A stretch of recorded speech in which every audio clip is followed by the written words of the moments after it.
Alors, l'analyse que je fais de notre impuissance politique, c'est que nous appelons démocratie son strict contraire.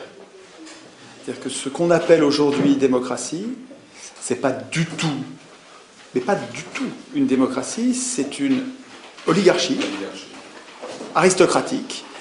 Et c'est pas du tout par hasard ou par le jeu d'acteurs qui seraient véreux, vicieux. Pas du tout. C'est le mécanisme qui est au cœur de nos institutions est aristocratique, qui s'appelle l'élection. L'élection, ça consiste à choisir le meilleur aristocratie. Et on sait depuis des milliers d'années qu'une aristocratie débouche, se transforme toujours en oligarchie, c'est-à-dire le pouvoir de quelques-uns. Une monarchie, c'est le pouvoir d'un seul. Démocratie, c'est le pouvoir du peuple, démos, le peuple, cratie, pouvoir. Et une oligarchie, c'est le pouvoir de quelques-uns, d'un petit nombre. Et on y est en oligarchie. Vous voyez bien que quelques-uns tiennent les manettes. Mais quelques-uns ne tiennent les manettes, non pas parce qu'ils sont particulièrement mauvais ou particulièrement rusés. Je voudrais insister sur la cause des causes, ça n'est pas le vice de ceux qui nous gouvernent. Pas du tout. Vous mettriez, si vous les tuiez tous, vous en auriez d'autres qui viendraient à la place si vous ne changez pas les institutions. Le problème, ce sont nos institutions. Et dans les institutions du monde, pour l'instant, la procédure règne, celle qui est défendue par tout le monde, les gens de gauche, comme les multinationales, comme les banques. Et c'est ça qui est paradoxal. Je vous interrogerai à la fin là-dessus. C'est que des gens aussi différents, aux intérêts si différents, défendent l'élection, c'est louche. Excusez-moi, le fait que Goldman Sachs défende l'élection, c'est qu'elle n'a pas grand-chose à en craindre. Effectivement, Goldman Sachs finance intégralement, quasiment, l'élection du président qui ensuite sert ses intérêts. Mais c'est pas propre aux États-Unis. C'est comme ça dans toutes les soi-disant démocraties qui ne peuvent pas être des démocraties à cause de l'élection. Alors, puisque le régime actuel, ils ont réussi à l'appeler démocratie, la place est occupée. Et on n'arrive pas à désigner l'ennemi, puisqu'on nomme le régime qui nous pose problème du nom de ce qui réglerait le problème. C'est-à-dire qu'on appelle démocratie le problème. Le régime qui pose problème, on l'appelle du nom de la solution. Donc on a un problème de mots. Alors d'où ça vient ça? Et c'était un complot? Pas du tout. Pas du tout. D'abord, quand ceux qui ont conçu le régime actuel, ça s'est passé fin du XVIIIe. Ça s'est passé en Grande-Bretagne, puis ça s'est passé aux États-Unis, puis ça s'est passé en France en 1789. Mais en gros, fin du XVIIIe, se sont mis en place des institutions qu'on appelle et qu'ils ont appelées, ils n'ont pas du tout appelé démocratie, ils savaient très bien ce qu'était la démocratie, ils connaissaient le monde athénien, ils étaient très cultivés, c'était des hellénistes, ils connaissaient le monde grec, mais ils n'en voulaient pas du tout. Sieyès, vous savez celui qui a écrit Qu'est-ce que le tiers-État? Un des plus grands penseurs de la Révolution française. Madison aux États-Unis, qui est un des plus grands penseurs, un des pères fondateurs de la Constitution américaine. Ces gens-là n'avaient pas du tout en tête de fabriquer une démocratie. Pas du tout. Ils n'en voulaient pas de la démocratie. Pour eux, c'était l'anarchie, c'était la populace. Ils étaient élitistes. Ils disaient le peuple n'est pas capable de gérer ses affaires. Les fondateurs des institutions de nos gouvernements, qui s'appelle le gouvernement représentatif. Gouvernement représentatif, pas du tout la démocratie. Ces gens-là pensaient honnêtement. C'était pas des affreux, puisqu'ils nous sortaient de l'ancien régime, qui était un régime pire, mais ils ne voulaient pas du tout de la démocratie. Et quand on parlait de démocratie, c'était presque une insulte, c'était péjoratif, c'était pas un mot positif, c'était pas ce que c'est devenu après. Alors c'est par un retournement de vocabulaire, c'est par une ruse de l'histoire, qu'au début du XIXe siècle, le mot démocratie s'est mis à désigner ce régime. Par exemple, quand Tocqueville a écrit de la démocratie en Amérique, il ne parlait pas du tout de la démocratie, c'était pas une démocratie, mais c'est un livre qui a été un best-seller immense de la démocratie en Amérique. Et il n'est pas le seul. Plusieurs auteurs, progressivement, se sont mis à appeler démocratie parce que vous allez voir qu'il y a des points communs. Il y a un point commun qui est l'égalité. On va voir quand on va parler de la démocratie athénienne que le cœur du cœur de l'objectif central de la démocratie athénienne, c'était l'égalité. Mais l'égalité qui était revendiquée par les Athéniens, c'était l'égalité politique réelle. Alors que l'égalité du gouvernement représentatif, elle est formelle. Elle est complètement factice, en fait. Elle n'est pas réelle. Vous voyez bien que notre égalité, elle est sur des détails, elle n'est pas sur l'essentiel. En tout cas, jouant sur l'égalité, prenant en compte l'égalité comme point commun, les auteurs politiques se sont mis progressivement à parler de démocratie. Et tout le monde s'y est mis. Et vous voyez bien que les élus y ont trouvé leur compte, puisqu'ils appelaient démocratie un régime qui leur permettait de se faire élire et donc d'avoir le pouvoir. Les élus, c'était les notables. Ce n'étaient pas les ouvriers, les élus. Donc, ça s'est fait, non pas, c'est pas un complot, mais ça s'est fait parce que les gens y avaient un intérêt. Les gens au pouvoir avaient un intérêt. Tocqueville disait, c'est quand même gros, quoi. Hein. Tocqueville, donc l'icône du libéralisme, disait, je ne crains pas le suffrage universel. Les gens voteront comme on leur dira. Il savait déjà, 1835, il savait déjà, début du 19e, tout début de l'élection, il savait très bien, on renverserait personne, on ne mettrait jamais des pauvres au pouvoir avec l'élection. Jamais, ils le savent très bien depuis le début. Et ça leur va très bien qu'on appelle ça démocratie, parce que démocratie, ça paraît une espèce l'idéal démos, kratos, le pouvoir du peuple. Ouais, c'est bien, c'est nous, on va moins se faire enfumer si c'est nous qui dirigeons. Ben ouais, mais si vous appelez démocratie un régime qui n'a rien à voir et qui est même son strict contraire, ben vous êtes en train de vous faire avoir à grande largeur. Alors,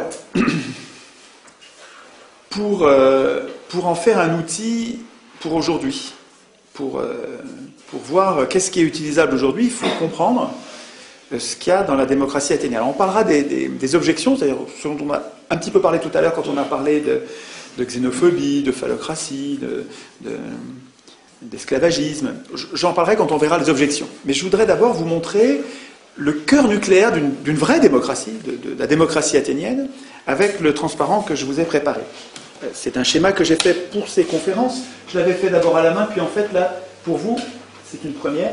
Je l'ai fait sur machine. Alors, l'inconvénient du fait qu'il soit fait sur machine, c'est qu'il est tout prêt.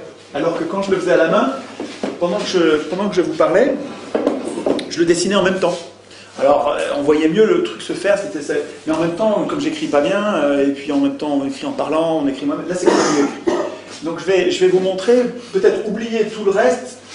On commence par le commencement.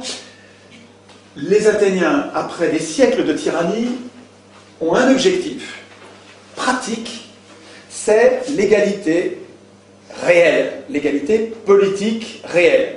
Pas l'égalité sociale, pas l'égalité économique, ils savent bien qu'ils ne sont pas égaux, pas l'égalité physique, non, l'égalité politique. Quand on prend des décisions, on les prend ensemble et à l'Assemblée, un homme, une voix. À l'Assemblée du peuple, pas l'Assemblée des représentants, l'Assemblée du peuple. C'est l'Assemblée du peuple. Donc, l'objectif, et lui, il faudrait lui mettre une couleur particulière, parce que c'est comme c'est le centre, c'est le cœur, c'est ce qu'on ne doit pas oublier quand on va penser aux autres institutions. Ok. Alors, qu'est-ce qu'ils ont constaté, les Athéniens? Et on constate, nous, la même chose. Ils ont constaté que le pouvoir corrompt, et il faut un peu de temps, mais au bout du compte, personne n'y résiste, même les plus vertueux deviennent corrompus, ils se mettent à poursuivre leur intérêt personnel au lieu de poursuivre l'intérêt général. Constatant ça, c'est des faits, et c'est des faits qu'on voit encore aujourd'hui, on voit bien que la richesse et le pouvoir, les privilèges, ça nous change. Et même si on est bon au départ, on est moins bon, comme les drogués qui avons besoin de notre drogue après, quand on a pris le goût, on a envie que ça dure, et cette envie-là passe avant l'intérêt général. Prenant acte de ça, ce que ne fait pas l'élection, prenant acte de ça, les Athéniens ont défini des sous-objectifs qu'il faut bien comprendre comme au cœur et indispensables. Premier sous-objectif et deuxième sous-objectif qui vont ensemble, c'est l'amateurisme politique. Donc il faut donc avec comme institution, donc là c'est en gris parce que c'est... Bon, En couleur, c'est en vert, ce sont les institutions. Et là, c'est les objectifs qui nous font choisir telle et telle institution. Mais donc, rotation des charges, ils font tourner le pouvoir, puisque le pouvoir corrompt, eh bien on ne leur laisse jamais longtemps. On fait tourner le pouvoir pour que ça n'ait pas le temps de les corrompre. Et puis le résultat, ça va être qu'il n'y a pas de professionnalisme. On ne veut pas professionnel du tout, disaient les Athéniens. On n'en veut pas parce que c'est le cœur de la corruption. Bon, là, on n'est pas encore dans les institutions. On en est au cœur de ce qui a motivé la démocratie. La démocratie, elle a existé pour atteindre ses objectifs. Et on pourrait très bien prendre les mêmes pour nous aujourd'hui, en disant, on veut qu'ils soient amateurs, donc il faut que ça tourne. C'est parce qu'on veut qu'ils soient amateurs qu'il faut que ça tourne. C'est parce que ça tourne qu'ils seront amateurs. C'est complètement, ça va ensemble. Et tout ça va servir à l'égalité. Comprendre qu'il y a une cohérence là-dedans. Et que si je laisse se former une caste de politiciens, je ne vais pas atteindre mon objectif d'égalité. Je vais avoir des professionnels et on ne va plus être égaux. Politiquement. Politiquement, hein, je ne parle pas d'égalité, je sais bien qu'on est inégaux, ils savaient bien qu'on est inégaux devant la richesse, devant l'intelligence, mais politiquement, il faut qu'on soit égaux. C'est ça, le projet démocratique, c'est ça. Bon, ce qu'il faut comprendre, c'est que ces deux sous-objectifs, on n'en est pas encore à des institutions, si peut-être sur les mandats courts et non renouvelables, mais des mandats courts et non renouvelables, c'est pas gérable avec l'élection.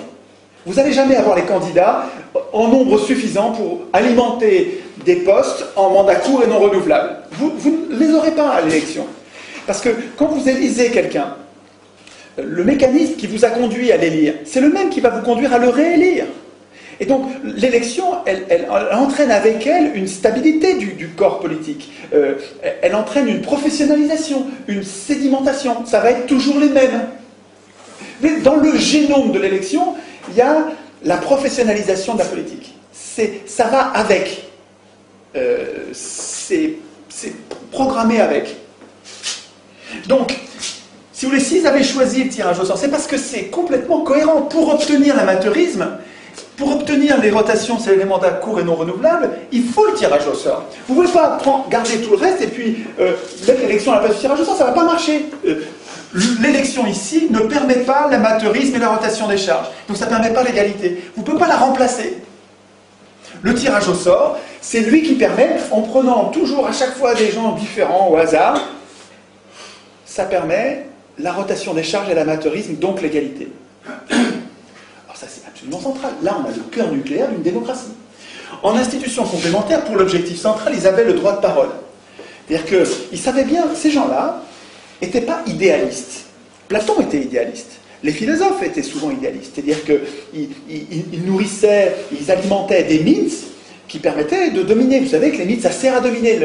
C'est Mirabeau qui disait l'homme est comme le lapin, il s'attrape par les oreilles. On marche aux histoires, on a besoin qu'on nous raconte des histoires. Vous savez, le storytelling, il y a un petit bouquin que je n'ai pas apporté, qui est un bouquin important, tout petit, qui résume, qui fait l'état de la science sur le storytelling. Storytelling, c'est une technique de commercialisation, mais pas seulement une technique de manipulation des humains en leur racontant des histoires. On est très très très vulnérable au bobards. Nous tous, hein, vous et moi, on marche quoi. Quand on nous raconte des histoires, on y croit. On n'a qu'une envie, c'est de croire. Et donc quand on nous raconte des bobards, on demande que ça. Si ça colle avec ce qu'on a déjà compris du réel, on demande que ça. Alors, sachant, les Athéniens, eux, ils n'étaient pas idéalistes. Les Athéniens, ils étaient très très réalistes, très pratiques. Ils savaient qu'ils étaient imparfaits. Ils savaient qu'ils allaient pouvoir piquer dans la caisse. Ils savaient qu'ils allaient pouvoir tirer l'intérêt général vers leur intérêt particulier. Ils savaient qu'ils étaient menteurs. Ils savaient qu'ils n'étaient pas toujours honnêtes. Ils savaient ça. Et ils disent, eh bien, notre système, il va faire que chaque citoyen est potentiellement une sentinelle. Chaque citoyen qui veut parler, qui veut dénoncer, peut dénoncer. Et il garde la vie sauve. Parce qu'à l'époque, ça rigolait pas. Hein. Avant que la démocratie, quand il y en a un qui se mettait en travers, les opinions dissidentes, elles étaient maltraitées. On s'en débarrassait de façon expéditive. Et les Athéniens ont fait un autre choix. Ils ont dit, on va protéger les opinions dissidentes, on va laisser les gens s'exprimer en instituant l'iségoria, à quoi ils tenaient plus que l'Isonomia ou d'autres institutions très importantes de la démocratie, l'Isegoria, pour eux, c'était un pilier de la démocratie. Ce pilier, c'est chacun à l'Assemblée peut prendre la parole à tout propos et à tout moment. Il ne le faisait pas. Il fallait, parce que quand on prenait la parole, on en était écouté. Et on était volontiers ridiculisé quand on s'exprimait mal, quand on disait des bêtises, ça rigolait pas. Donc, mais tout le monde pouvait le faire. Et c'est très important que tout le monde... Donc c'est peut-être pas du tout le désordre à l'Assemblée. Hein. Il y avait les magistrats, c'est comme ça qu'on appelait les représentants tirés au sort, leur boulot en partie c'était de faire régner une discipline à l'Assemblée, donc de vérifier que tout ça était ordonné. Et mais le fait que chaque citoyen qui avait une révolte, quelque chose à dire, puisse le dire en gardant la vie sauve à l'Assemblée, c'est absolument essentiel dans l'hygiène de la démocratie. C'est-à-dire que ça, c'est la garantie que les Athéniens se donnaient que la démocratie allait durer. Parce que toute dérive oligarchique, ils savaient bien qu'il y avait des dérives oligarchiques, mais chaque citoyen, ils étaient armés, je vous rappelle, hein, chaque citoyen avait le pouvoir, par les institutions qui le protégeaient, un peu comme aujourd'hui, nos institutions devraient protéger les donneurs d'alerte.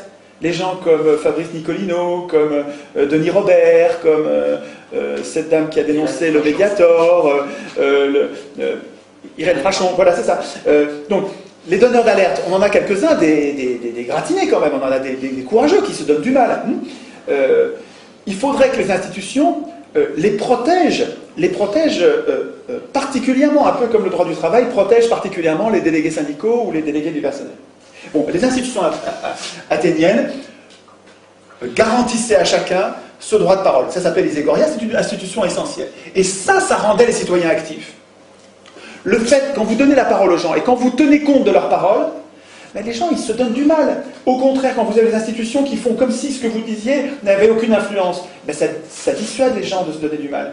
On se plaint aujourd'hui de citoyens passifs, mais les institutions rendent passifs. À quoi bon être actif, puisque de toute façon, ça ne changera rien.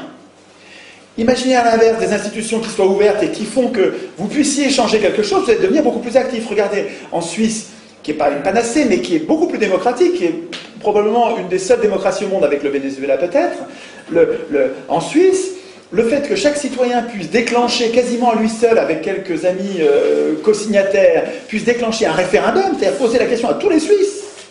Non mais ça les rend vachement actifs. Quand vous allez en Suisse, c'est étonnant l'activité politique, quand vous en parlez, ces gens-là font de la politique. Beaucoup plus que nous. Alors c'est pas parfait, il reste... Les Athéniens eux-mêmes se plaignaient de la passivité, hein, on n'est jamais content, on voudrait toujours que ce soit... Mais enfin, c'est quand même... La cité d'Athènes, c'est dans l'histoire des hommes, de ce qu'on connaît, c'est la plus grande activité politique qu'on ait jamais connue. Des institutions ouvertes font des citoyens actifs. Donc, et ces citoyens actifs alimentent l'amateurisme, rendent possible l'amateurisme. Et c'est parce qu'il y a un amateurisme que vous les rendez actifs aussi, parce qu'il y a une chance, chacun avait une chance d'être tiré au sort.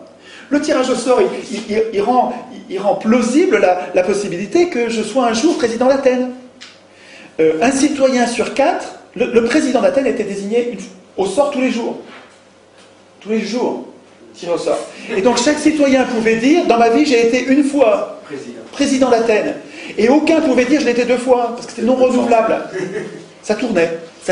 Mais quand vous savez que dans le potentiel de ce qui va vous arriver, vous allez être un jour le porte-parole du groupe, et ça change complètement votre rapport à la politique. Vous vous mettez à faire de la politique de façon naturelle, parce que elle est partout la politique. Mais il ne faut pas mettre la charrue avant les bœufs, il ne faut pas attendre qu'on se mette à nous à faire la politique pour que les institutions changent. À mon avis, de bonnes institutions fabriqueront de bons citoyens. De bonnes institutions sont pédagogiques, elles sont une école. J'y reviendrai quand on parlera des jurés et de ce qu'en disait Tocqueville, parce que Tocqueville a écrit des pages formidables. Tocqueville était un défenseur acharné, enfin un défenseur fervent du tirage au sort. Et les mots qu'il utilisait, je vous les lirai texto, parce que Tocqueville s'est merveilleusement exprimé, c'est beau ce qu'il dit. Alors, c'était un aristocrate qui, je pense profondément, était antidémocrate, mais qui était honnête, c'est-à-dire que quand il décrivait sa pensée, il essayait de voir le bon côté de chacun des points de vue. Et c'est ça qui fait que Tocqueville est aimé par tout le monde, parce que tout le monde arrive à trouver ce qu'il veut dans Tocqueville, c'est que Tocqueville ne montre pas vraiment ce qu'il pense, Il y a d'ailleurs une lettre de son frère, on a la correspondance de Tocqueville avec son frère, et Tocqueville faisait lire les chapitres de la démocratie en Amérique au fur et à mesure où il l'écrivait. Et on a une lettre dans laquelle son frère, je ne me souviens plus de son prénom, lui écrit à Alexis Tocqueville, et lui écrit en lui disant « Ce chapitre que tu m'as envoyé là, on avait dit pourtant que tu montrerais pas ce que tu penses. Et là, j'ai vu ce que tu penses. Je l'ai vu. Il faut que tu le réécrives. » Donc il réécrivait, il pesait ce qu'il écrivait pour qu'on ne voit pas ce qu'il pense, et ça donnait à son écriture une force qui est extrêmement séduisante, parce que il montre les qualités de la démocratie, enfin de ce qu'il appelle la démocratie, parce que c'est pas du tout une démocratie, je le rappelle, hein, mais enfin bon, c'est plus commode de l'appeler comme ça. Il décrit le régime américain avec ses forces et ses faiblesses, avec une honnêteté qui est utile pour nous aujourd'hui. Parce que c'est vrai que le régime représentatif tel qu'on le vit, il a des travers qui nous conduisent à la dictature, une dictature douce que décrit Tocqueville et qui est celle qu'on vit en ce moment. Donc Tocqueville, malgré le fait qu'il soit antidémocrate, on y trouve des choses formidables. Et les passages sur le tirage au sort sont une pure merveille, on verra ça tout à l'heure. Donc, si vous voulez, le cœur nucléaire de la démocratie, c'est ça là. C'est l'objectif, les sous-objectifs et la procédure qui rend possible ces sous-objectifs. Si vous changez quelque chose là-dedans, vous perdez la démocratie, quoi. Alors, ils avaient peur du tirage au sort comme nous. Pareil, la même peur. C'était les mêmes humains. Et ils réfléchissaient bien, ils n'étaient pas loin d'être bêtes, c'est pas parce que c'était il y a 2500 ans, ils réfléchissaient exactement comme vous aujourd'hui, pareil. Peut-être plus parce qu'ils faisaient plus de politique. Et donc ils avaient peur de tirer au sort des abrutis. Alors d'abord, ils ne donnaient pas le pouvoir au tiré au sort. Le tiré au sort, c'était pas celui qui décidait. Celui qui décidait, c'était l'Assemblée. C'est pas les représentants, c'est l'Assemblée. Donc il faut pas imaginer qu'on remplace l'élection par un tirage au sort et puis on laisse le pouvoir comme le pouvoir aux élus. Pas du tout, ça marche pas comme ça. Il faut comprendre, la démocratie, c'est autre chose que notre système actuel. Alors il y a des points communs, puisqu'on prend des décisions collectives, il faut qu'on évalue les décisions collectives, il faut qu'on exécute les décisions collectives, il faut qu'on procède au jugement des conflits entre particuliers. Donc il y a des tas de points communs. Il faut qu'on atteigne des objectifs comparables, mais l'équilibre, la philosophie des institutions, il faut comprendre qu'elle change complètement. On verra après comment, quand on est un grand nombre, ça peut continuer à fonctionner. Mais vous verrez qu'avec la fédération, avec la démocratie qui s'exerce à petite échelle, et avec la fédération qui remonte en pyramide avec des contrôles de pouvoir à tous les étages, c'est tout à fait imaginable. J'y reviendrai tout à l'heure sur la faisabilité aujourd'hui. Mais donc, je vous en parlais tout à l'heure avant qu'on fasse cette deuxième partie. Il se trouve que le tirage au sort entraîne mécaniquement et pratiquement sans exception, les exceptions elles sont marginales, une désynchronisation, c'est Hansen qui parle de ça. Il y a 2 livres absolument, là il y a plein de livres sur la démocratie athénienne qui sont vraiment formidables, mais l'histoire des Athéniens au quotidien, quand ils vont tirer au sort, les machines qu'ils utilisent, les problèmes qu'ils ont avec leur démocratie, c'est dans un très très très bon livre. Ce livre-là se lit, c'est un bonheur. On a l'impression de vivre une société qu'on aimerait vivre aujourd'hui. En tout cas, on sent bien ce qui est transposable dans... C'est quelqu'un qui aime la démocratie athénienne, hein, qui écrit. Il s'appelle Hansen, et ça s'appelle La démocratie athénienne à l'époque de Démosthène. Bon bouquin pour voir le quotidien. C'est un des plus grands connaisseurs connus de la démocratie athénienne, donc il y en a beaucoup, hein, des connaisseurs de la démocratie athénienne, mais celui-là est un grand bonhomme qui avait écrit plusieurs forts volumes sur le sujet et qui les a résumés pour nous en un seul bouquin pour que ce soit accessible. Et puis il y a un deuxième livre, alors lui que je vous recommande plus encore, parce que là c'est le plus important, je pense, de tous les bouquins sur le tirage au sort et l'organisation politique du pays. Pourtant c'est un titre qui n'est pas sexy, hein. Principe du gouvernement représentatif. A priori, vous voyez ça sur une étagère, vous allez dire, je vais le laisser là, je verrai peut-être demain. Vous avez tort. Ce livre est un très bon livre. C'est l'histoire du tirage au sort, c'est l'histoire du moment où on a perdu cette conception, cette importance du tirage au sort, pourquoi l'élection a triomphé, avantages et inconvénients, c'est écrit honnêtement. C'est un gars super, Bernard Manin. J'ai rencontré, c'est un gars jovial, malin, cultivé comme tout. C'est quelqu'un d'important qui a écrit un livre et il ne pensait pas faire un plaidoyer pour le tirage au sort. Lui, il voulait faire un état des lieux honnête. Et c'est tellement honnête que pour nous, qui n'entendons jamais parler de tirage au sort, on dirait que c'est un plaidoyer pour le tirage au sort. Mais en fait, il défend aussi l'élection. C'est très honnête. C'est un peu comme Tocqueville. Donc, c'est Hansen qui décrit cette désynchronisation, qui montre que les riches de l'époque n'avaient souvent aucun pouvoir politique. C'était des métèques, on les appelle, c'est des étrangers. Et souvent, les Athéniens les faisaient venir avec leur richesse, donc ils leur permettaient de s'installer en leur garantissant qu'on n'allait pas leur prendre leurs biens. Et finalement, les riches, là, ces métèques, faisaient leurs affaires, ils vivaient très confortablement, ils s'étaient très bien installés, ils n'avaient aucun pouvoir politique, mais manifestement, pendant 200 ans, ça ne les a pas empêchés de prospérer. Et Athènes était une cité très prospère. Alors, je sais qu'elle était colonialiste, qu'elle était guerrière, qui faisait des expéditions, comme tous les peuples de l'époque.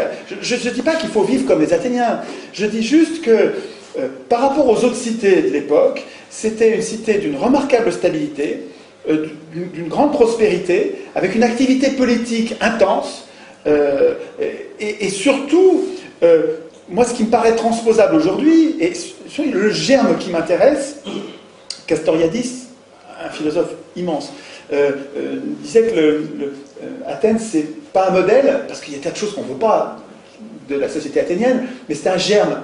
Et il me semble que le germe il est là, ce truc-là qui fait que les riches ne dirigent jamais. Ça vous fait pas quelque chose, ça, et que les pauvres dirigent toujours. Ah ben, bon sang, ah ben, quand même, c'est quand même une grosse différence. En fait, c'est quoi? Oui, c'est un détail, on va passer à autre chose. Ben, attends, réfléchissez. Alors, bon, en tout cas,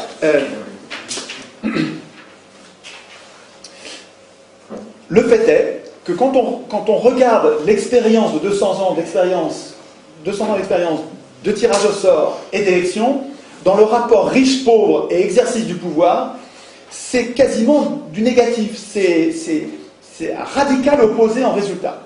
Et là, je parle de faits, je ne parle pas de mythes, je ne parle pas de vache sacrée du suffrage universel comme conquête historique de la classe travailleuse. Regardez les faits. Qui dirige avec l'élection? Qui dirige avec l'élection? Les pauvres? Ben non, jamais. Ou marginalement, mais même quand c'est Blum qui se fait élire. Vous savez que Blum, Blum désigne un ministre des Finances, Théoriol. Il désigne son ministre des Finances. Et comme d'habitude dans la Troisième République, élection, comme d'habitude dans la Troisième République, le ministre des Finances, avant de prendre son portefeuille et de commencer à faire son métier de ministre, il va où? Il va à la Banque de France. Dans le bureau de la Banque de France, le gouverneur de la Banque de France, c'est en même temps le patron du comité des forges, donc c'est le patron du MEDEF de l'époque, c'est le même bonhomme. C'était privé à l'époque. C'était privé. Mais bien sûr, la Banque de France était privée, bien sûr, mais c'est complètement privé tout ça. Le ministre des Finances, avant de pouvoir être ministre des Finances, va promettre au gouverneur de la Banque de France, qui est en même temps patron du comité des forges, il va promettre quoi? Qu'il n'augmentera pas les salaires. C'est ça l'objectif. Et donc l'élection qui amène la gauche enfin au pouvoir, ben cette gauche, avant d'avoir le pouvoir, il faut qu'elle promette aux riches que le pire du pire est garanti pour nous. Donc l'élection, il faut comprendre que même quand on élit des gens qui, soi-disant, regardez, en 81, quoi, on élit Mitterrand. Moi je chantais, j'étais content. Mitterrand. Attends, combien de temps il a mis à nous trahir au dernier degré, à faire ce que jamais l'extrême droite n'aurait fait, jamais. C'est la gauche. C'est le résultat de l'élection. C'est lui qui a contribué le plus à la dette. Oui, à la dette, absolument. Il était à gauche de l'extrême droite. Il n'était même pas à gauche, il était à droite. Il était à droite, puis en fait, il nous enfume, tous ces gens-là nous enfument avec des mots, quoi, parce que je vous rappelle qu'on est très sensible au goba. Aujourd'hui, l'histoire est révélée aussi avec Mitterrand, oui. L'Oréal et tout ça, parce que c'est lié aussi à la Banque fédérale américaine à travers les nazis. Mais bon, ça, on en parlera un autre jour. Alors, je crois que c'est pas la peine de développer sur la trahison des partis de gauche une fois au pouvoir. Je veux dire, on en a gros sur la patate tous. Je veux dire, c'est pas la peine de développer. J'ai aucune spécificité là-dessus. Moi, ce que je crois crois que ce qu'il y a d'original dans ce que je vous raconte, c'est sur l'alternative, qui n'est pas une alternative pour tout de suite, je suis désolé, ça va pas être immédiat, il faut d'abord qu'on se passe le mot entre nous et qu'on soit des millions à défendre cette idée. Tant qu'on sera une poignée, 100 ou 1000 personnes, ça ne suffira pas, ça ne changera pas. Il faut que ça se diffuse, c'est-à-dire qu'il faut que chacun d'entre nous, on fasse ce boulot d'explication pour comprendre, quoi, pour arrêter de croire aux bobards, aux histoires, aux mythes, et puis qu'on regarde les faits, et puis quand on regarde les faits, qu'on s'aperçoit que, attends, on est en train de nous dire que c'est ça le progrès social, mais qu'on n'arrive pas au progrès social tant que c'est les riches qui dirigent. Les riches, ils ne veulent pas du progrès social. Non. Eh ben, regardez l'expérience des Athéniens, c'était il y a 2500 ans, et c'est quand même intéressant. Alors, sur le plan pratique de l'organisation, il reste que si on devait tirer au sort aujourd'hui les gens, on a quand même peur de tirer au sort. Alors moi, dans les assemblées, ils me disent et si on tire au sort Le Pen? Ils ont peur de Le Pen. Ou si, vous savez, les gens de Le Pen, si vous dites on tire au sort un communiste, ça leur fait le même effet. Bon, si on tire au sort quelqu'un dont on n'a pas envie du tout. Les Athéniens, ils avaient la même peur. Ils avaient exactement la même peur. Ils avaient peur de certaines personnes qu'ils ne voulaient en aucun cas. Ça existait aussi, déjà à l'époque. Et pourtant, c'est ça qu'ils ont choisi, et ça a très bien marché. Donc, c'est qu'ils ont trouvé autre chose.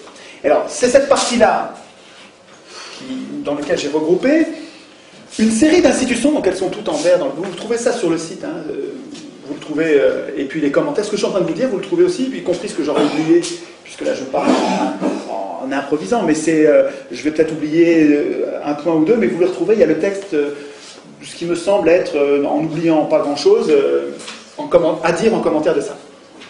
Donc c'est dans ces institutions-là que les Athéniens se sont protégés contre le tirage au sort, n'importe quoi. Alors, il faut comprendre que donc vous avez compris, c'est des mandats courts non renouvelables. Les mandats courts, c'était 6 mois, 1 an, rarement plus d'1 an, et non renouvelables. Non renouvelables dans la même fonction. C'est-à-dire que si j'ai été tiré au sort pour une fonction, je peux être tiré au sort pour une autre fonction, mais plus pour celle-là. En tout cas, bon, il y avait des variations. En tout cas, ça c'était absolument essentiel. Je mets ça dans les institutions. Le cœur du cœur d'une démocratie, c'est au centre. Ça, si vous retirez ça, ça y est, vous avez perdu la démocratie. Alors, donc il y a des mandats, et donc il y a des contrôles. Et c'est ça qui est très important. Il faudra que je pense à dire ça au moment de la synthèse, parce que entre l'élection et le tirage au sort, le fond du fond, ce qui fait que c'est malin, c'est le fond du fond. Mais j'y viendrai après. Donc, le mandat est l'objet de plein de contrôles, des contrôles avant, des contrôles pendant, des contrôles à la fin du mandat et des contrôles après le mandat. Donc ces contrôles, ils en avaient tout le temps. Il faut comprendre que le tir au sort, ils avaient peur.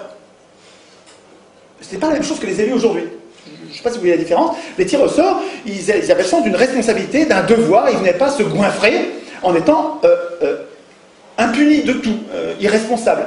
Ça n'a rien à voir. Donc, alors, avant le mandat, qu'est-ce qu'il y avait comme contrôle pour éviter de tirer au sort n'importe qui? Il y avait le volontariat, c'est-à-dire que n'étaient tirés au sort que ceux qui se présentaient le matin à l'Assemblée, donc ils étaient 6000 à peu près en gros à l'Assemblée, ça variable suivant les époques, mais en gros, et il y en avait en gros 2000 qui se présentaient pour le tirage au sort de la journée. Alors il y avait une machine, un clérotérion. Sur le site, vous trouverez le fonctionnement. Il y a un très bon bouquin de Saint-Omer, Le pouvoir au peuple. Un bouquin vraiment, vraiment très, très intéressant qui montre toutes les expériences actuelles et passées, mais il y en a beaucoup d'actuelles de tirage au sort dans les institutions du monde. Et donc c'est un florilège d'expériences avec les échecs, les réussites, c'est assez enthousiasmant, parce que là vous avez vu que c'est pas que théorique, ça marche, il y a des tas de gens qui le pratiquent. Pourquoi je parlais de ça? Je parlais du clérotérion, parce que là-dedans, il y a un chapitre, son chapitre 2, dans lequel il explique le fonctionnement du clérotérion.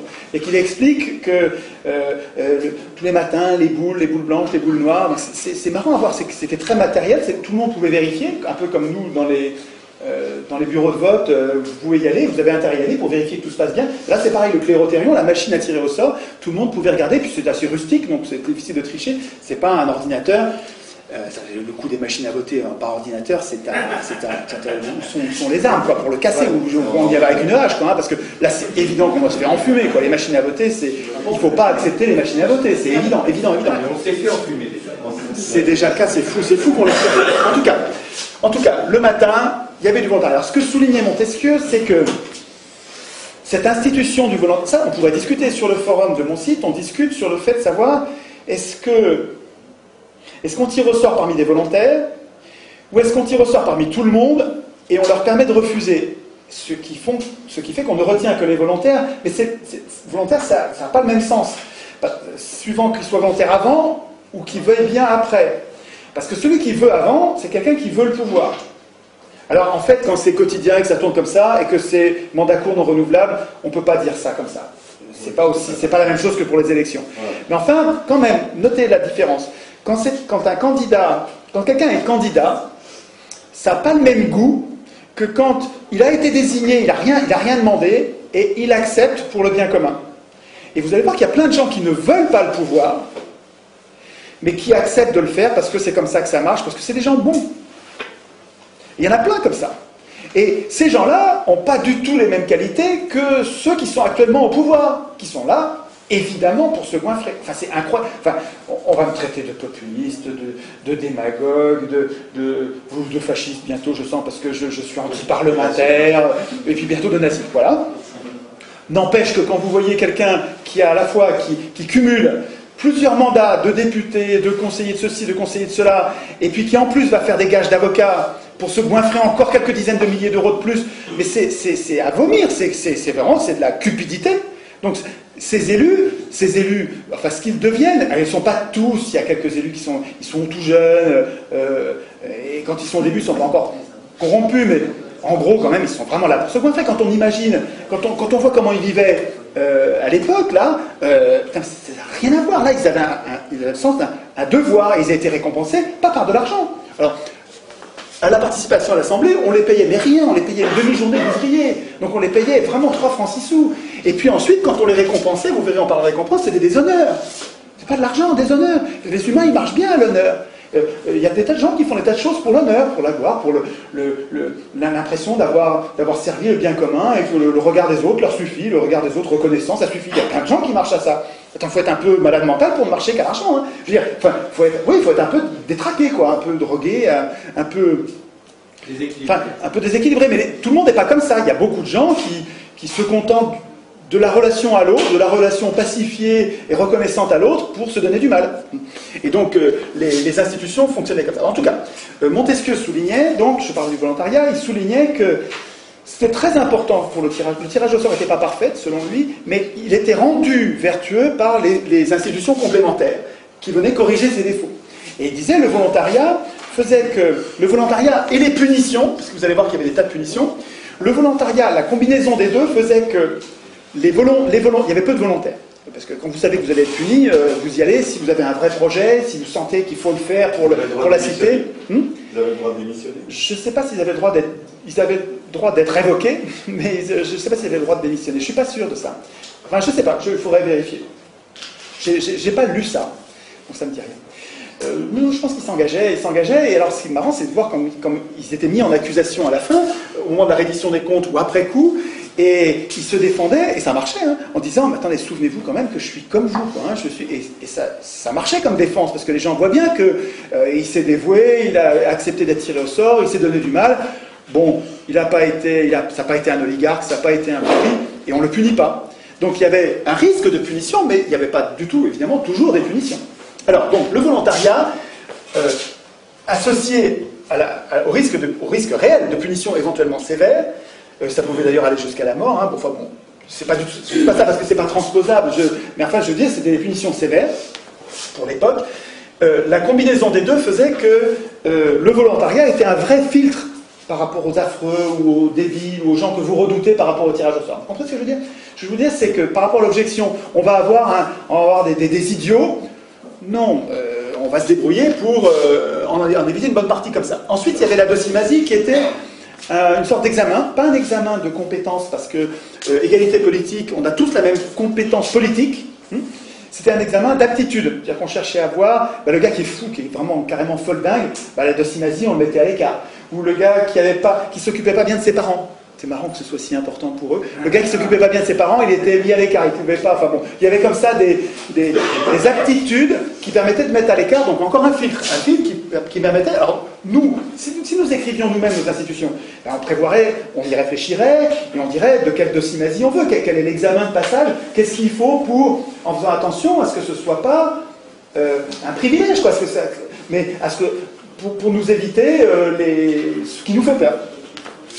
Mais voilà donc un examen avant. Et puis il y avait l'ostracisme. Et l'ostracisme, aujourd'hui, c'est devenu un mot très négatif. Bon, l'ostracisme, faire preuve d'ostracisme, aujourd'hui, c'est mal. Mais à l'époque, c'était non seulement il n'y avait pas de connotation péjorative, mais ça faisait partie de l'hygiène de base de la démocratie. C'est-à-dire que l'ostracisme, ça vient de ostracon, qui est un bout de poterie. Donc il y avait des poteries cassées, on prenait un bout de poterie et on gravait sur la poterie le nom de quelqu'un dont on avait peur. Alors d'abord, avant qu'on fasse ça, à l'Assemblée, un citoyen proposait qu'on lance la procédure d'ostracisme. Alors il disait oui, il disait non, mais s'il disait oui, si l'Assemblée, pas les représentants, hein, l'Assemblée, si l'Assemblée disait oui, il faut qu'on fasse l'ostracisme, parce qu'il y a plusieurs personnes qui ont peur, on lance la procédure, et la procédure, ça consiste à ce que chacun, s'il a peur de quelqu'un, il a peur de ce tribun là, oh là là, lui il prend le pouvoir, lui il parle trop bien. C'est pour ça qu'ils ostracisaient les gens. Hein. Lui il parle trop bien, ou bien lui il est en train de magouiller, il nous fait peur, pour une raison X ou Y, on grave son nom sur un ostracon, donc sur un petit bout de poterie, et ensuite on compte les ostracons, on compte les noms. Et celui qui avait le plus de fois son nom gravé sur les ostracons, on ne le tuait pas, on lui prenait pas ses biens, on le déshonorait même pas, mais on le mettait à l'écart de la vie politique pendant 10 ans.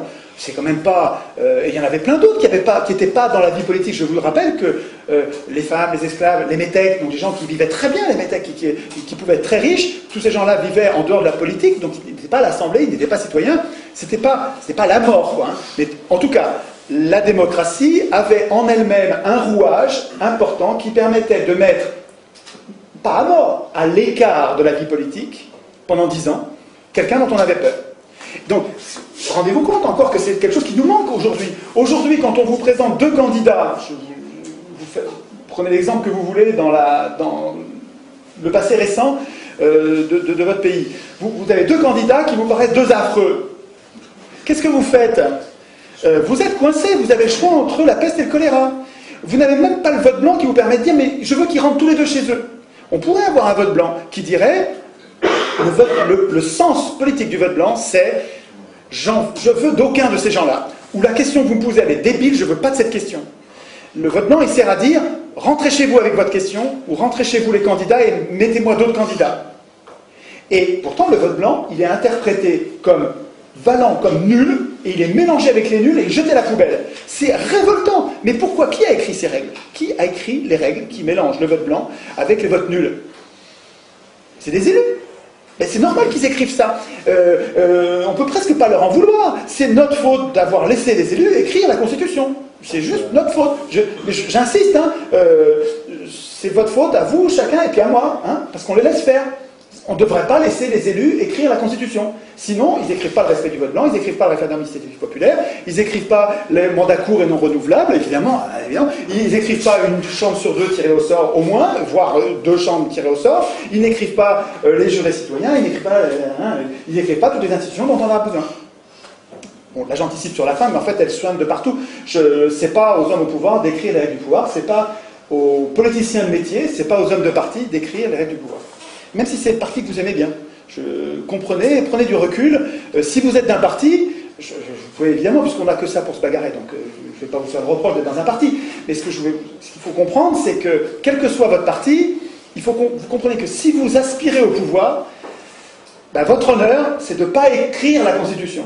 Et si en même temps vous aspirez au pouvoir, et en même temps vous voulez écrire la Constitution, ben, vous êtes déjà dans une dérive oligarchique, vous êtes en train déjà d'être un voleur de pouvoir. Vous êtes en train de vous préparer à être juge et parti, d'écrire des règles pour vous-même et d'enfumer tous les autres.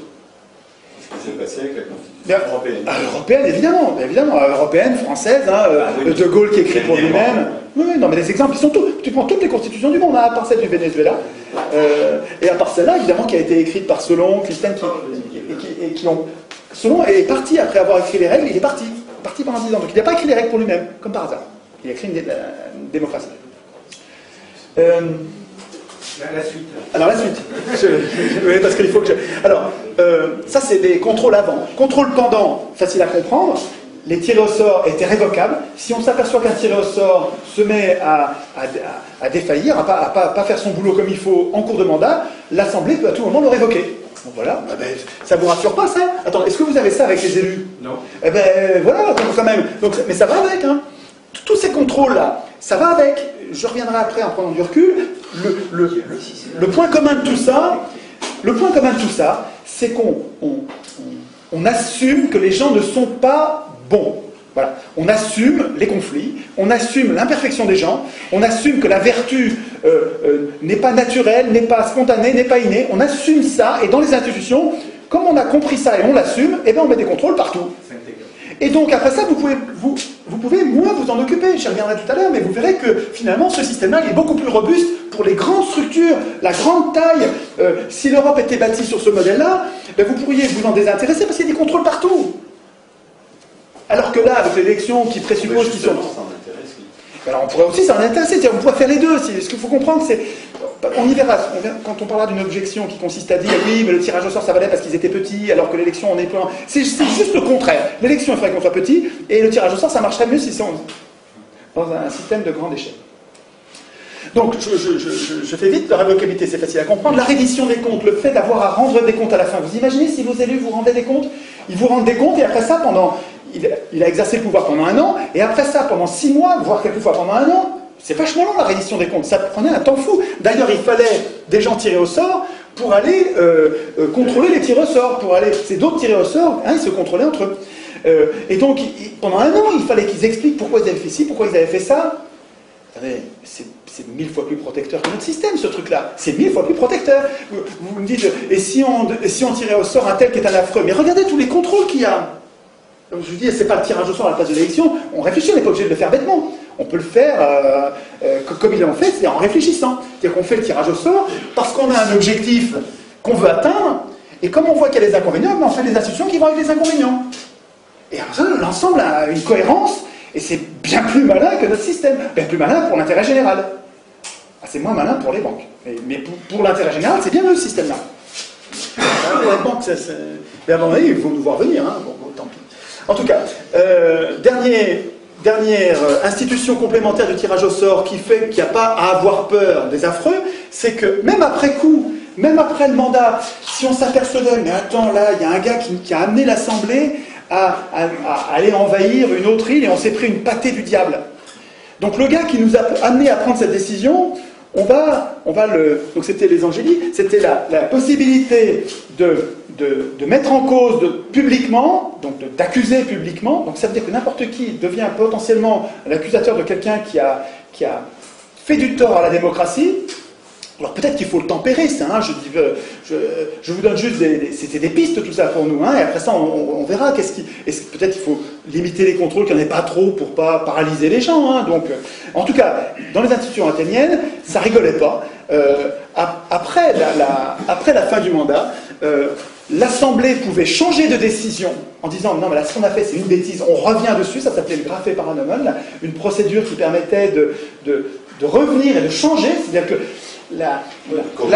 mais oui, exactement. La société athénienne avait bâti des institutions qui lui permettaient, comme n'importe quel être vivant, de prendre des décisions et de savoir que peut-être elle allait se tromper, et quand elle se trompait, de changer, de revenir en arrière.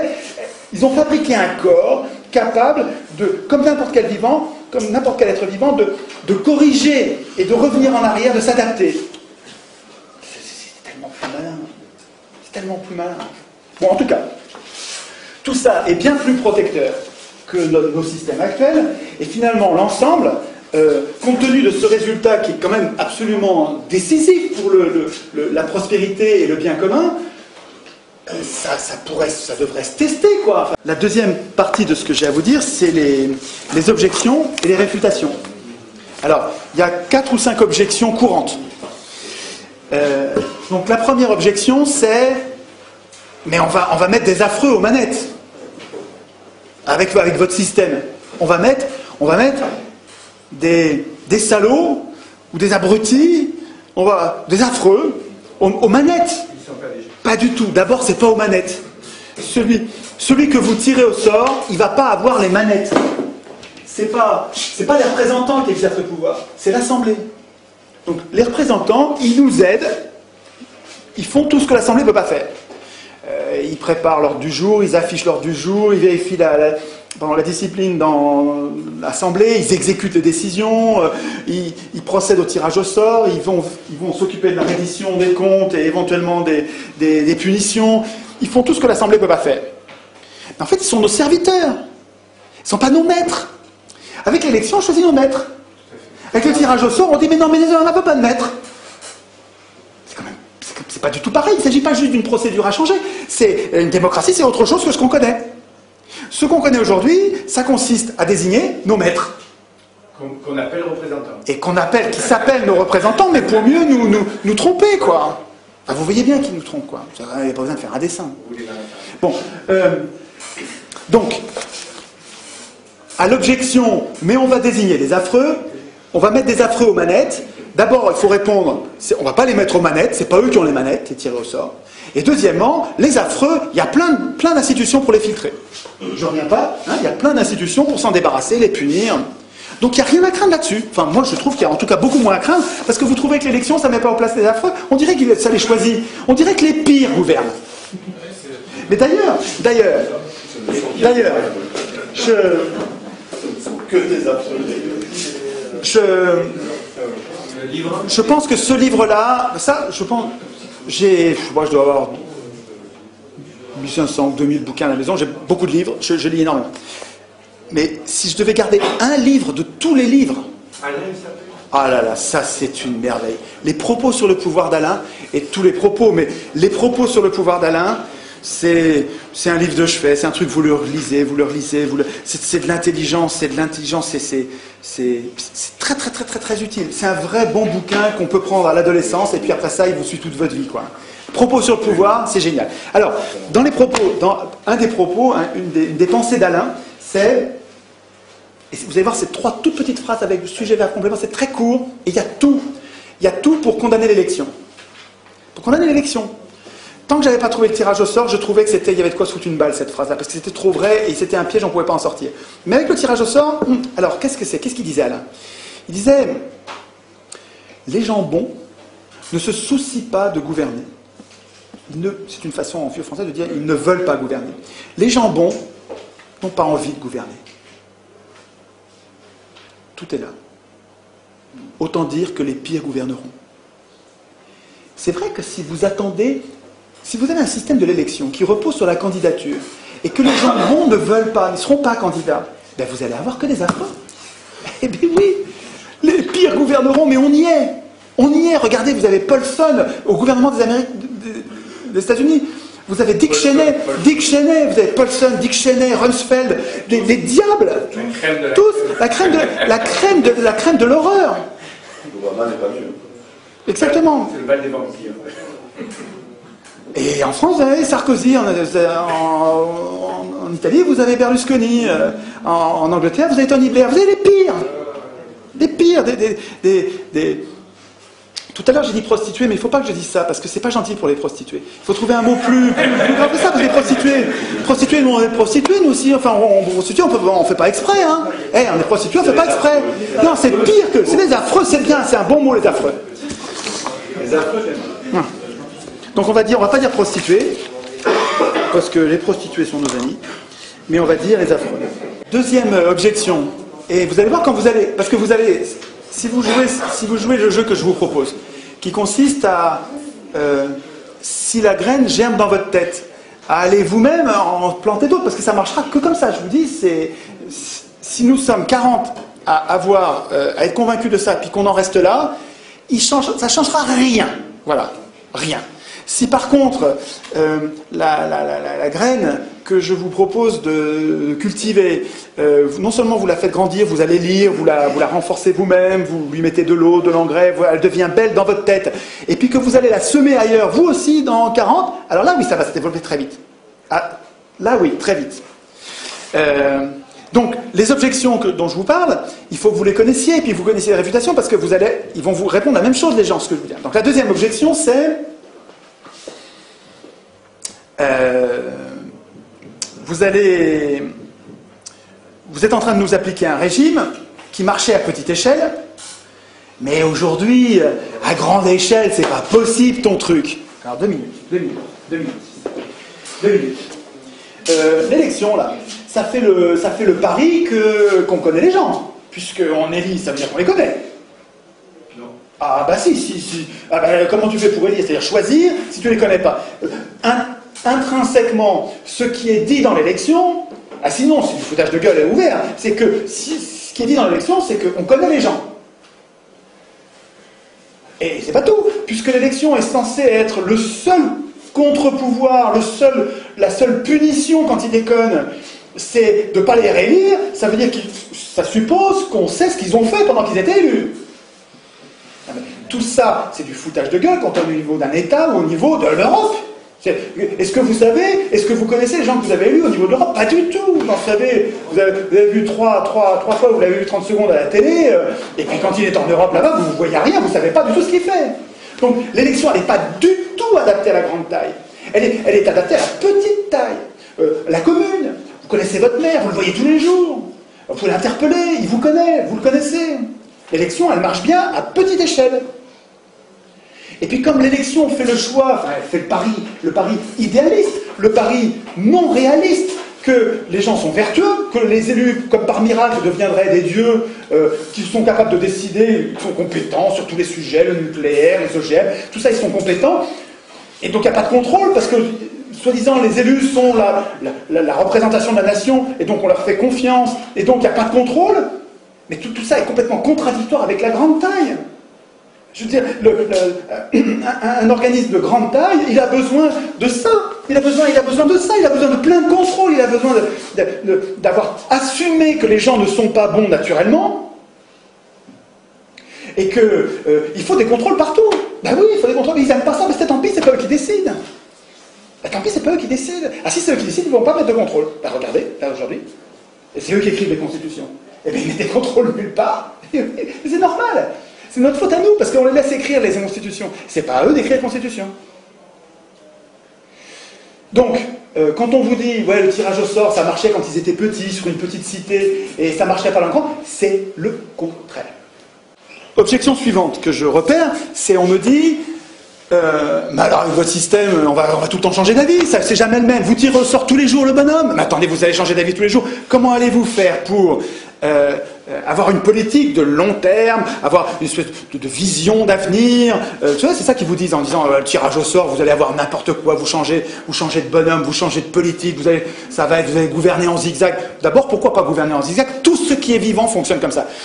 Vous prenez n'importe quel enfant qui apprend que ça brûle, ben, la prochaine fois il ira pas, il est en zigzag, oui, il y a été une fois, puis il ira pas une deuxième fois, et tout ce qui est vivant fonctionne comme ça. Pourquoi pas la société moderne avec une assemblée qui se tromperait et qui dirigerait en zigzag? Première parenthèse, mais surtout, cette objection qui consiste à dire on va changer tout le temps d'avis, c'est pas vrai, c'est pas les tirés au sort qui décident. C'est pas les tirés au sort qui décident, c'est l'Assemblée. Et l'Assemblée, elle est stable, c'est tout le temps le même peuple. L'Assemblée, les Athéniens n'avaient pas un problème de zigzag en décidant, c'était toujours les mêmes qui décidaient. Alors, ils étaient une trentaine de milliers et ils étaient que 6000 à l'Assemblée. Donc, ils n'y étaient pas tout le temps, hein, ils bossaient, et puis de temps en temps, ils allaient à l'Assemblée. Quand ça leur pétait, ils allaient à l'Assemblée. Donc, quand vous avez envie d'aller à l'Assemblée, vous y allez, puis quand c'est plein, vous reviendrez demain. Mais à l'Assemblée, il y avait en gros un corps de citoyens qui était...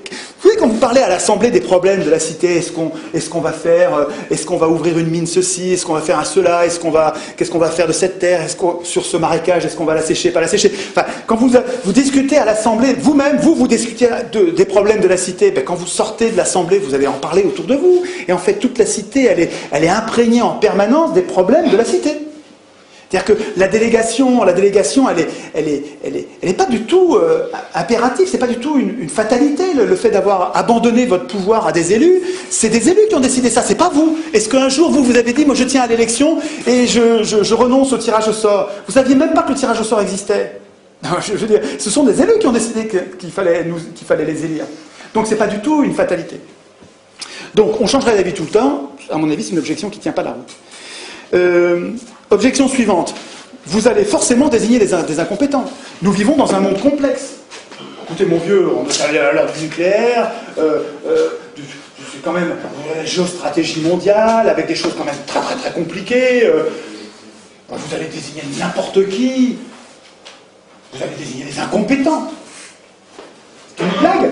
Vous trouvez que les élus sont compétents? Est-ce que vous savez combien de bombes atomiques ont été larguées dans l'atmosphère? Je dis bien dans l'atmosphère. Vous savez, Fukushima, c'est un peu des petites vapeurs. Mais là, je vous parle de bombes atomiques. C'est pas des petites... Non, je dis des petites vapeurs par rapport... Est-ce que vous savez ce que c'est qu'une bombe atomique? Dans l'atmosphère. Je vous dis, vous voyez le bordel radioactif que c'est. Alors, c'est une bombe atomique. Vous savez combien ils en ont acheté depuis 1945? Les élus, là, les responsables, les compétents, les gens... Non, on ne va pas désigner n'importe qui, on va désigner des gens qui sont capables de faire des choses compétentes, des choses raisonnables. Combien de bombes atomiques? Plus de 2000. 2000 bombes atomiques dans l'atmosphère, et sous terre, et dans la mer. Directement, là. Il y a une animation, il y a un artiste qui a fait donc une recension de toutes les explosions, avec leurs dates, et qui a fait une petite vidéo qui dure... je ne sais plus, une dizaine de minutes, et vous avez le temps qui passe avec 1 seconde tous les mois, et puis, je ne sais plus, à peu près, peu importe la gradation, et puis vous avez le premier truc qui pète juste avant Hiroshima, c'est dans le désert d'Amérique, et puis après ça, vous avez poum poum, vous avez les deux coups de Hiroshima et Nagasaki, ça se calme. Puis après ça recommence à péter dans le désert des États-Unis, puis ça se met à péter, je ne sais plus dans l'ordre, je crois qu'après c'est l'URSS qui commence à faire péter, pour en faire 2000, il en faut un paquet, des petits points rouges, puis à un moment, dans les années 60, mais ça n'arrête pas. C'est des responsables, on vous dit, avec des tirés au sort, vous allez désigner des incompétents, mais on se fout de nous. Hein? Les Français, ils ont réussi à s'irradier eux-mêmes. Eh bien complètement, mais on arrive à... Mais attendez, mais c'est que quand vous faites péter une bombe atomique, vous n'irradiez pas que vous-même, vous irradiez toute la planète, et puis ça va rester pendant des millions d'années, toutes ces particules. Enfin bon, bref. Et puis combien? Alors, mais là, vous allez pouvoir prendre le relais avec moi.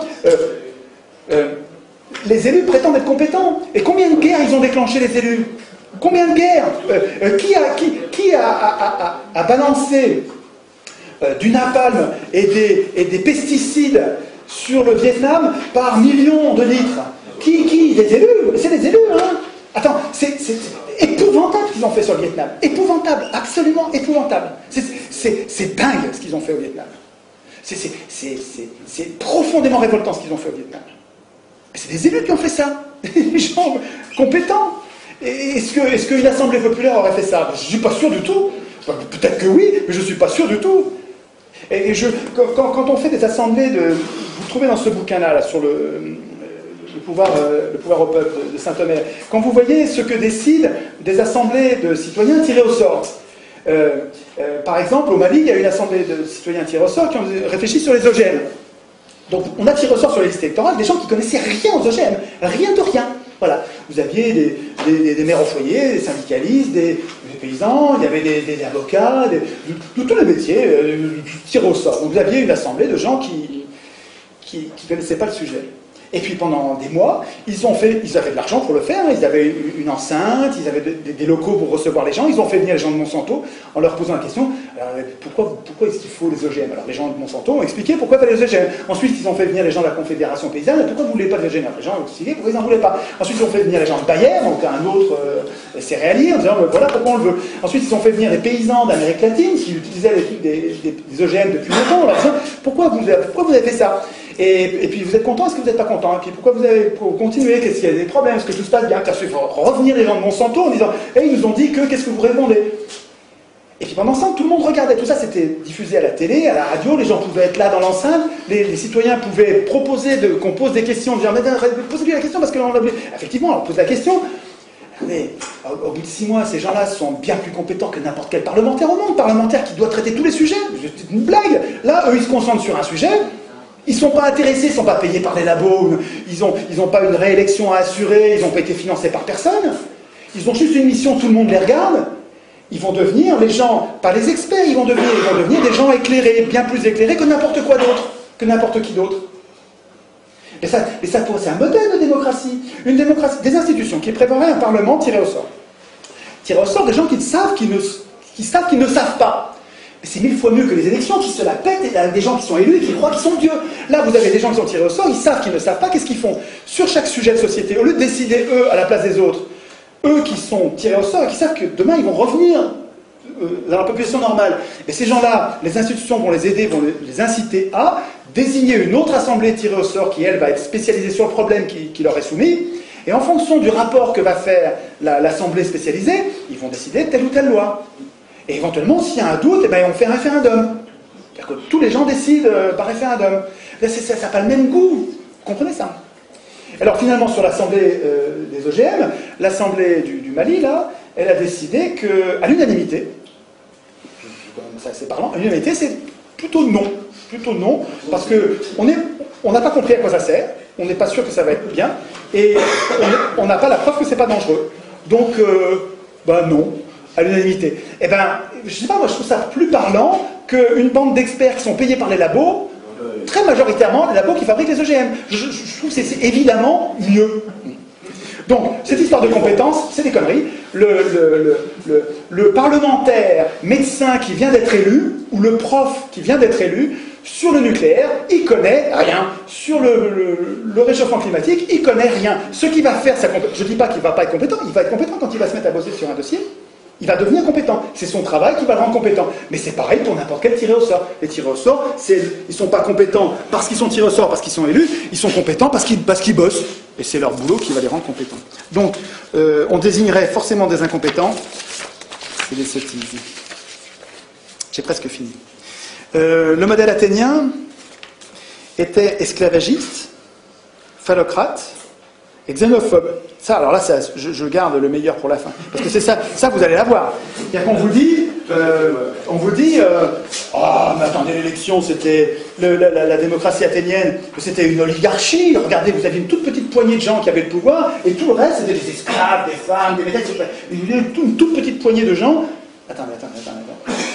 À l'époque, sur Terre, c'est un anachronisme de les juger avec nos valeurs et nos valeurs d'aujourd'hui, alors qu'eux étaient à l'époque, alors que c'était impossible de ne pas être esclavagiste à l'époque. C'était très marginal, quoi. Quand vous avez tout le monde autour de vous, tout ce qui existe, c'est esclavagiste, vous êtes esclavagiste comme tout le monde, quoi. C'est comme si on disait, nous, on a des chiens et des chats. Voilà, c'est comme si on disait que nous, on mangeait des vaches. Attendez, le jour où ça va être décidé, le jour où l'humanité, et je crois que ça arrivera un jour, où on décidera que tuer un animal, c'est comme tuer un homme. Et que, en fait, on peut se nourrir avec de la nourriture artificielle, et qui a le même goût, c'est même bien meilleur. Attends, à chaque fois que tu manges ce pavé de bœuf artificiel, fait avec du pétrole, ou je m'en fous, n'importe quoi, c'est meilleur que la meilleure des côtes de bœuf que jamais personne n'a mangé quand il a mangé une côte de bœuf. Simplement, tu n'as plus besoin de tuer un animal. Une fois qu'on aura inventé la technologie nécessaire pour nous nourrir, en nous régalant, en nous donnant toutes les protéines, toutes les intrants, mais il n'y a plus besoin de tuer les animaux. Ce jour-là, ça pourra devenir un crime de tuer un animal, puis on n'aura plus besoin. Mais quand vous allez juger les gens d'aujourd'hui en disant ils tuaient les animaux, c'était une boucherie, c'était un génocide sans arrêt, regardez, c'est des camps de concentration. Regardez les batteries, les animaux en batterie qui se font assassiner, et bien avant d'être assassinés, ils se font torturer. Ils se bouffent entre eux, les cochons, dans les étables. Mais quand on nous jugera, nous aujourd'hui, nos petits-enfants nous demanderont « Qu'est-ce que tu faisais, papy, pendant le génocide des animaux ?» Je dirais « Je les mangeais comme les autres. » Et si vous voulez, l'esclavagisme à Athènes, c'est un peu ça. Je ne dis pas ça pour défendre l'esclavagisme, il ne faut pas être con. Je ne suis pas esclavagiste, je ne suis pas phallocrate, je ne dis pas qu'il ne faut pas que les... Quand je vous demande de vous concentrer sur Athènes, je ne vous dis pas il faut être misogyne, on met les femmes. C'est évident que je ne dis pas ça. Vous comprenez ce que je veux dire? C'est pas... Et celui qui me fait ce procès-là, qui me dit mais vous êtes en train de défendre un régime esclavagiste et xénophobe, il me prend pour un abruti. Enfin, il me prend pour un salaud, il m'insulte. C'est incroyable ça. Moi, j'ai du discernement. C'est-à-dire que oui, ben, on ne va pas leur reprocher de ne pas voler en avion ou de ne pas porter des Nike à l'Athénien. Bon. En tout cas, ce que je veux dire, c'est que regardez-le, celui qui vous dit ça. Celui qui vous dit bah, la démocratie athénienne, vous êtes en train de vous défendre un régime qui était un régime d'esclavagistes. Vous me prenez vraiment pour un imbécile. Vous êtes en train de tout mélanger parce qu'il y a un truc qui vous gêne là-dedans, qui va vous foutre au chômage. Parce qu'en général, c'est les élus ou les sponsors d'élus qui vous disent ça. Ben, évidemment, c'est des gens qui vont tout perdre là, qui vont perdre leur pouvoir d'élu, et les riches qui vont perdre leur pouvoir de transmission d'élus qui sont à leur service. Ils vont tout perdre avec le tirage au sort. Donc ils ont intérêt à tout mélanger, ils mettent du caca, du truc de c'est tout mélangé, regardez comme c'est sale. Et vous dites, bah, allez, circuler, rien à voir. Mais vous, enfin, moi, il me semble, nous, notre intérêt, c'est d'avoir du discernement. Quand quelque chose est mal d'un côté, il n'est pas forcément tout mal. Je suis désolé, la politique partisane qui consiste à dire moi j'ai une ligne politique et tout ce qui n'est pas strictement conforme à ma ligne politique c'est des ennemis, pour moi c'est une prison de la pensée. Je ne suis pas comme ça. C'est-à-dire que chaque individu ou chaque vie politique peut avoir commis des erreurs, peut présenter des imperfections, et puis à côté, il y a une perle géniale qui va me servir à construire le monde pacifié, la concorde d'aujourd'hui. Et à Athènes, je vous dis, si vous avez du discernement, regardez à Athènes. Est-ce que l'esclavagisme rendait possible la démocratie? Et si vous répondez oui, absolument, la démocratie n'était possible que s'il y avait l'esclavagisme, alors là, oui, ok, je dirais c'est vrai. Donc c'est un système qui porte en lui quelque chose d'inacceptable, et on laisse tomber. Mais est-ce que c'est vrai? Alors, il y a un peu de vrai, mais qui n'est pas vrai du tout. Un peu de vrai, c'est que c'est parce qu'il y avait des esclaves qu'ils avaient du temps pour faire de la politique. C'est parce que les femmes s'occupaient de la maison, de la tambouille et de la culture, de l'agriculture, que les mecs pouvaient aller faire de la politique. C'est vrai, ça c'est vrai. Mais aujourd'hui, avec le pétrole, les énergies fossiles, avec les machines, on a des esclaves de fer qui remplaceraient mille fois plus de travail et de temps libéré que les esclaves de chair de l'époque. C'est-à-dire qu'avec de simples machines, on pourrait très bien travailler beaucoup moins et avoir le temps de faire de la politique, et puis pas que de la politique, faire aussi de la philosophie, de la musique, des conversations et jouer. Donc, ce que je veux dire, c'est que l'esclavagisme, peut-être qu'à l'époque, ça rendait possible la démocratie, mais aujourd'hui, on n'a absolument pas besoin de l'esclavagisme pour que ça marche. On a d'autres moyens qui nous libéreraient du temps, le temps nécessaire pour... Il faudrait surtout qu'on se débarrasse de nos parasites, parce que c'est parce qu'ils nous piquent des milliers de milliards tous les ans, tout le temps, qu'on est obligé de temps travailler. Si les richesses que nous créons par notre activité, par notre industrie, par nos efforts, si nous les répartissions correctement, sans se les faire piquer par quelques privilégiés, on aurait beaucoup moins besoin de travailler. Beaucoup moins, genre 2 jours par semaine. Et la retraite à 50 ans. Et oui. Mais oui, il suffit de se débarrasser de nos parasites. Mais pas les parasites, pas les gueux qui volent la mobilette, ou qui sont... c'est pas du parasitisme, c'est rien ça. Je parle de gros parasites. Des parasites qui vous volent des milliers de milliards, les vrais, c'est ceux-là qu'il faut s'occuper en priorité. Les obèses financiers. Les obèses financiers. On aurait beaucoup de choses à... Donc, sur l'objection, vous avez compris que sur l'objection, modèle athénien, esclavagiste, phallocrate, xénophobe, pour moi, c'est hors sujet. Je trouve. Si je prends du recul sur tout ça, comment se fait-il Qu'est-ce qui permet d'être sûr que ça marchera toujours comme ça? Comment se fait-il qu'un système tiré au sort, où on désigne au sort nos représentants, ceux qui nous aident à exercer le pouvoir, comment ça se fait que ça désynchronise la puissance politique et la puissance économique? Et comment ça se fait que ça nous protège mieux contre les abus de pouvoir? Et comment se fait-il que l'élection, au contraire, rende non seulement possible, mais impunit tous les abus de pouvoir, et nous sélectionne quasiment tout le temps les pires? Ben, il me semble, et j'en ai parlé un petit peu, mais c'est le moment d'en reparler parce que je crois que c'est au moment de finir, au moment de conclure, c'est vraiment, on est sur l'essentiel. Il me semble que l'élection repose sur un mythe, repose sur une histoire qu'on nous raconte et qui ne correspond pas du tout à la réalité, qui est contredit même par les faits. C'est-à-dire que tous les faits montrent le contraire. Le mythe de l'élection, c'est que nous sommes capables de choisir de bons maîtres, et parce que nous les avons choisis, ils vont être bons. Ça, c'est un mythe. Ça ne marche pas. L'expérience nous montre que quand on teste, mais sur 200 ans, c'est long, quand on teste l'élection dans tous les pays du monde, à toutes les époques, l'élection, ça consiste à la mise au pouvoir des plus riches, ou des serviteurs des plus riches. Ça sert à ça. Alors, je ne sais pas si ça sert à ça, parce que je ne suis pas sûr qu'au début, Sieyès et Madison aient voulu le gouvernement des riches. Ils ont peut-être voulu le gouvernement des bons, des aristos, des vrais aristos. Mais je ne leur fais pas le procès d'intention d'avoir comploté, d'avoir su à l'avance, peu importe d'ailleurs. Le résultat, le fait est que l'élection permet aux riches d'acheter le pouvoir comme on achète une voiture. Je ne parle pas des riches, nous sommes riches par rapport à des gens qui sont plus pauvres que nous. Je vous parle des ultra-riches, je vous parle de l'hyperclasse, des gens extrêmement riches, des gens. Est-ce que vous êtes capable de corrompre quelqu'un? Non, pourtant vous êtes riche par rapport à certains pauvres, hein. Nous sommes riches, mais non, je vous parle de, on peut jouer sur les mots là, hein. Je vous parle des riches capables de corrompre quelqu'un. Pour être capable de corrompre quelqu'un, il faut avoir beaucoup d'argent. Et manifestement, de fait, l'élection, par le jeu de la campagne électorale, hein, et par l'acquisition des médias, la possibilité qu'on leur laisse d'acheter les médias, donc de fabriquer l'opinion, d'influencer l'opinion au point quasiment de la fabriquer, ça devient des vrais...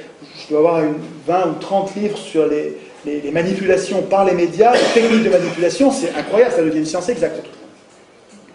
Et donc l'élection permet aux riches d'acheter le pouvoir. L'élection permet aux riches économiques d'acheter le pouvoir politique. Et c'est l'élection qui rend la synchronisation entre les deux. C'est l'élection qui fait qu'on est impuissant politiquement. C'est l'élection de l'Assemblée constituante qui fait que c'est des gens qui écrivent des règles pour eux-mêmes et qui ensuite écrivent des règles qui font que tout pourra se jouer en dehors de nous après. L'escroquerie politique, c'est de nous faire croire que le régime actuel, c'est la démocratie. C'est quand même, vous vous rendez compte, bon ça fait 1 heure que j'en parle, mais vous rendez compte maintenant de l'énormité qu'il y a entre le nom qu'on donne à notre régime aujourd'hui et ce qu'il est vraiment. Est-ce que vous comprenez que c'est ça le piège? C'est ça. On n'arrive pas à fabriquer l'alternative parce que on a, si vous voulez, vous savez, il y a une image que j'aime bien, j'en parle pas là, mais ça me vient là maintenant, c'est les chefs indiens, les Indiens d'Amérique, étaient des sociétés avec des chefs et sans pouvoir. C'est marrant comme tout, c'est Pierre Clastre qui explique ça.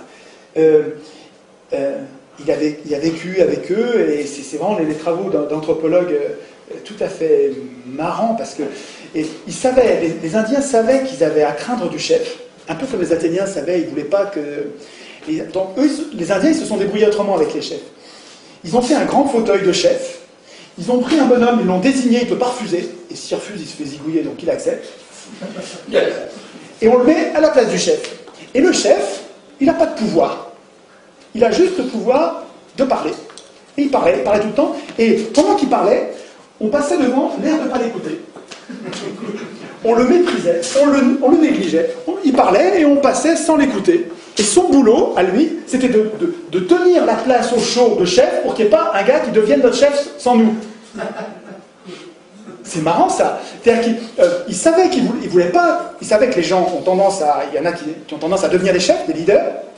Pour se prémunir contre ces gens-là, il y avait une place de chef. Elle était occupée par un mec on ne lui mettait pas de pouvoir, il fallait que lui nous fasse des cadeaux. Je vous jure, c'est vrai. Hein. Il fallait que le chef fasse des cadeaux à son peuple.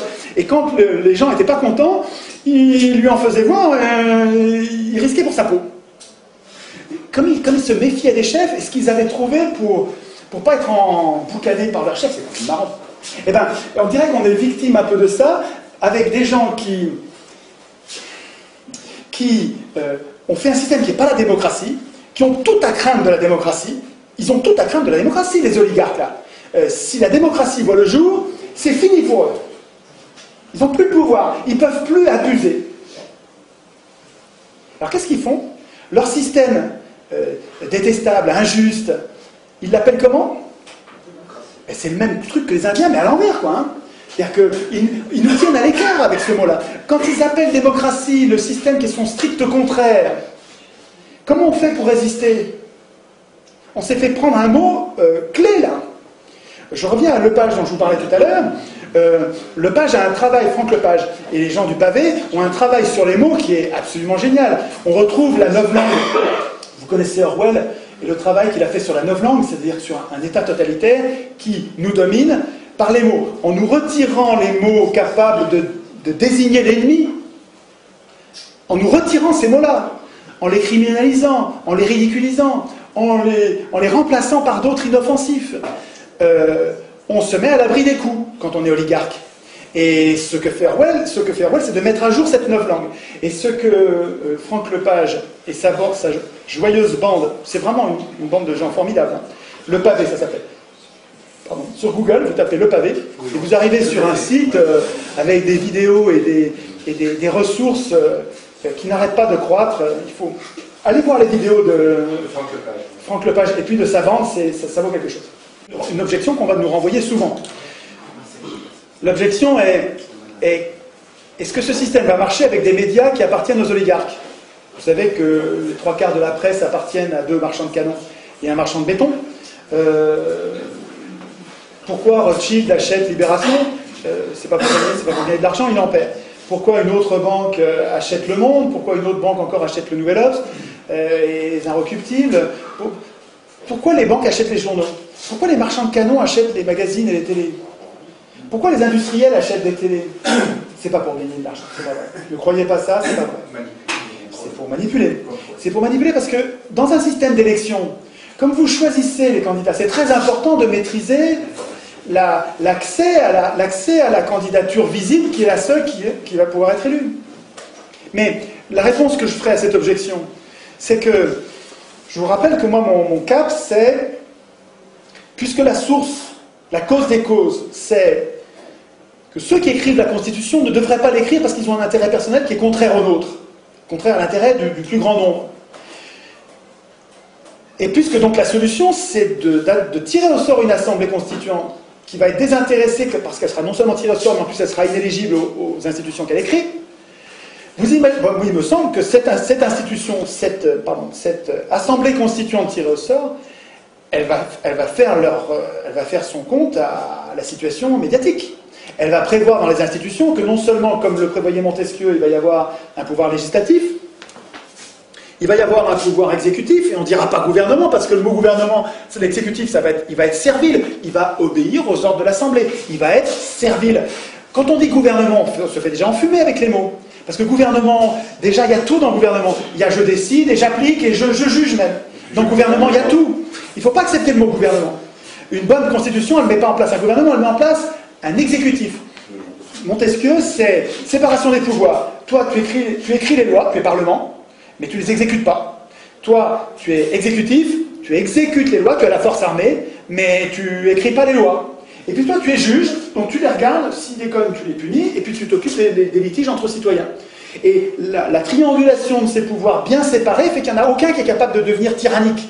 Vachement malin cette idée. Juste, il n'y avait pas prévu parce qu'il ne connaissait pas, il n'y avait pas la télé.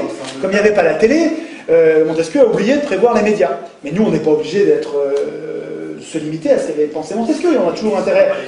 On sait bien, nous, que les médias sont un pouvoir plus important encore que le Parlement, et donc on va mettre les médias sous contrôle démocratique, avec des jurés citoyens tirés au sort qui vérifient que tout se passe bien, et on va vérifier, et on va évidemment interdire à toute entreprise d'être en même temps entreprise et propriétaire d'un média, évidemment. Et du même coup, parce que je vous laisse, ce truc-là, vous le mettrez en place, vous n'allez pas le mettre en place, ils vous laisseront jamais faire un bout de ça, même un bout, ils ne vous laisseront pas faire. Donc, ce que je veux dire, c'est que ce projet-là, un projet de vraie démocratie, jamais ils nous laisseront faire. Ça se fera pas en étant gentil. Je veux dire, on va pas leur demander la permission. Ils vont dire oui, c'est pas comme ça que ça va se passer. Et donc, quand vous allez changer les choses, vous changerez en même temps les médias. Les médias, vous ferez. Et à mon avis, il n'y a pas que ça. Il va falloir penser à la monnaie. C'est-à-dire qu'il va falloir penser quand dans les institutions. Montesquieu n'en a pas parlé. Il a raté un truc parce que c'était en train. Montesquieu, c'était 18e, on ne voyait pas encore le projet, on ne voyait pas encore se former le problème du pouvoir bancaire. Ça commençait pourtant déjà, mais ça ne se voyait pas. Donc c'était pas dans l'air du temps, on en discutait pas. Mais aujourd'hui, quand même, aujourd'hui, dans les institutions, si on ne prévoit pas le problème, la solution, la protection, le contrôle des autorités monétaires, si on ne prévoit pas ça, on n'est plus con que la moyenne, je veux dire, il faut quand même y penser. Évidemment, si on écrit de nouvelles institutions, l'Assemblée constituante, il va falloir qu'elle réfléchisse à la monnaie. Une phrase pour finir. Autant je comprends qu'un industriel, qu'un banquier, qu'un oligarque défende l'élection mordicus. Je comprends, c'est un moyen qui lui permet d'acheter le pouvoir. C'est logique. Je lui en veux même pas. Il est dans son rôle. C'est normal.